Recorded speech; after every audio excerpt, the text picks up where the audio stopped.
Hey guys, so these were the last two examples that we didn't have time to get to in class. So for this one, they want you to consider the region R bounded by the graphs of y equals 2 and this equation right here, which ends up being, since it's a negative x squared, a down, or I should say a concave down facing parabola, okay?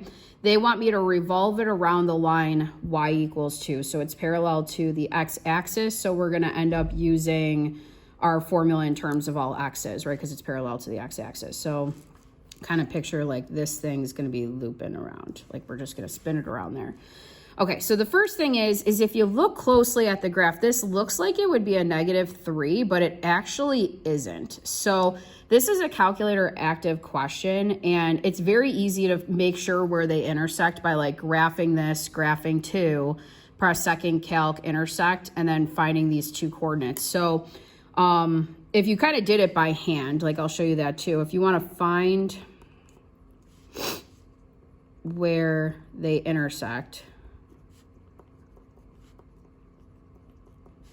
we're going to do that by setting them equal, right? That's the easiest way to do it. So if you just set them equal to each other, so like 2 equal to that 4 minus x squared over 4, that will show you where they intersect. So if I did that, right, I would subtract 4 on both sides. I get -2 is negative x squared over 4.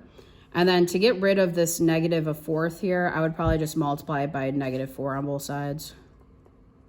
And I would get 8 is, that cancels, you just get like x squared, square root it. You actually get plus or minus the square root of 8 would have to be x where they intersect. So in other words, on your graph, this coordinate right here is going to be square root of 8, 2, right, height of 2, because it's on the y equals 2 line.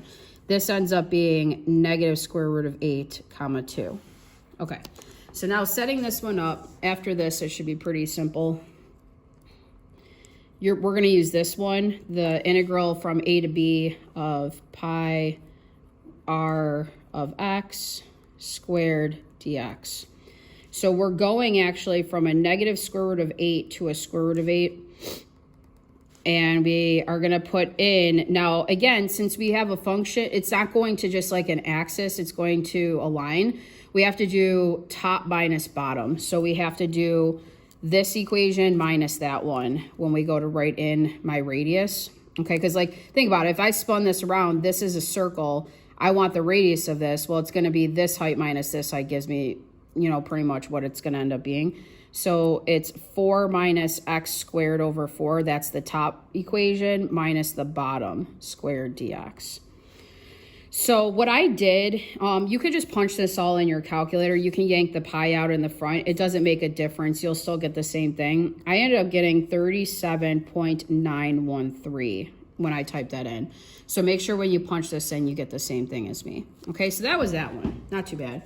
Now, the last one here did not include a graph. So they expected you to graph this yourself. This is a pretty easy one. We've seen this like several times, like y equals 2, y equals 0, x equals -1. Like this should not be that hard for us to graph. So if we try graphing it, okay, let's see. So we have x equals 2, or y equals 2, y equals 0, and -1. So we're pretty much going up by 1. So let's go 1, 2, 3, 4, 1, 2, 3, 4, 1, 2. Okay, that's kind of good enough. There we go. Okay, so y equals x squared. It's going to be, if you put 1 into there, it should be 1, 1, and then it should be 4, 2, right? The square root of 4 is 2. So it's going to kind of go like this. It's going to veer that way. Okay, then we got y equals 2, so that's going to go this way. It's going to intersect right there. And then we got x equals -1, which is there.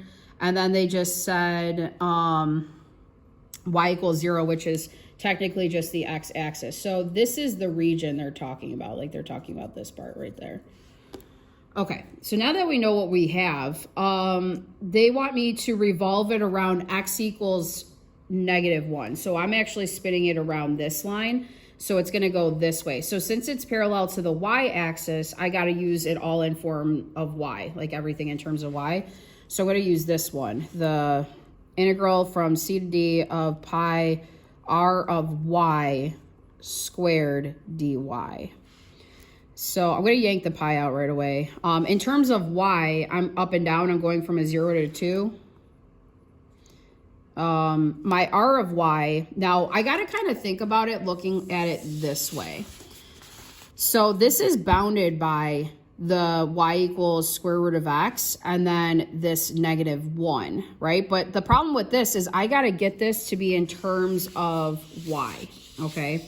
Like right now this equation's in terms of x's. So all I have to do is square both sides, right? I get y squared is x. I'm going to use this because now it's in terms of y.